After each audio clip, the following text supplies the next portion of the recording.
રાજ્યમાં ગરમીનો વધતો પારો, બીજી તરફ વેકેશનના માહોલને કારણે પ્રવાસીઓનો ધસારો. સ્ટેચ્યુ ઓફ યુનિટી ખાતે કાળઝાળ ગરમીમાં પ્રવાસીઓ માટે ખાસ વ્યવસ્થા કરવામાં આવી છે. હાલ વેકેશનનો માહોલ છે. ગુજરાત અને દેશના સૌથી પ્રખ્યાત પ્રવાસન સ્થળ સ્ટેચ્યુ ઓફ યુનિટી ખાતે પ્રવાસીઓ આવી રહ્યા છે.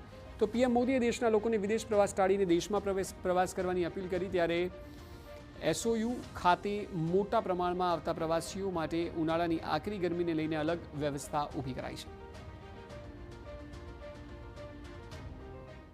शेडेड वॉकवेज यहाँ कंस्ट्रक्ट किए गए हैं, उसमें स्प्रिंकलर की व्यवस्था की गई है, जगह जगह लोगों के बैठने के लिए शेड्स का अरेंजमेंट किया गया है.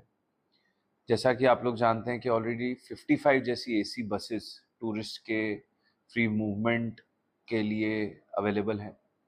उसके अलावा जितने हमारे अट्रैक्शंस हैं वहाँ पे proper drinking water facility available हो, शेड हो, हर जगह की एयर कंडीशनिंग प्रॉपर तरीके से काम करे, इन सभी बातों का ध्यान यहाँ पे रखा गया है. પ્રવાસીઓને ગરમીમાં રાહત રહે તે માટે વોટર સ્પ્રિંકલર્સ મૂકવામાં આવ્યા છે. છાંયડા માટે કેનોપી પણ લગાવાઈ છે.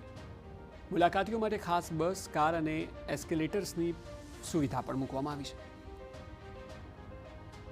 ત્યાંથી અંદર અમે એન્ટ્રી કરી છે. ત્યાં એક ઇલેક્ટ્રિક કાર પણ અમને લેવા ત્યાં મૂકે છે.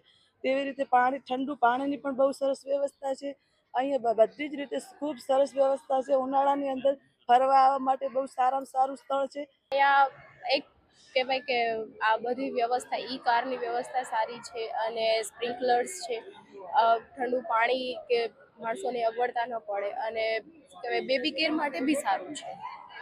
કોઈ નાનું બેબી લઈને આવ્યું હોય તો પણ સારું છે અને જે એજેડ હોય, ઓલ્ડ પીપલ, એ લોકો માટે પણ વ્યવસ્થા બહુ સારી છે. પહેલાં તો અમને એવું લાગતું હતું કે આ તાપ છે તો આપણે અત્યારે સ્ટેચ્યુમાં કોઈ ઠંડી જગ્યાએ જાય, પણ અહીંયા આવીને અમને અહેસાસ થયો એની ફેસિલિટી બહુ સરસ છે, ઠંડા પાણીની વ્યવસ્થા એટલી સરસ છે અને આ એસી એટલે અમે આવા નાના બાળકોને લઈને આવ્યા છીએ તો એવું નથી લાગતું કે એટલો તાપ લાગ્યો ને બહુ સરસ ફેસિલિટી છે. અમને બહુ ગમ્યું અહીંયા.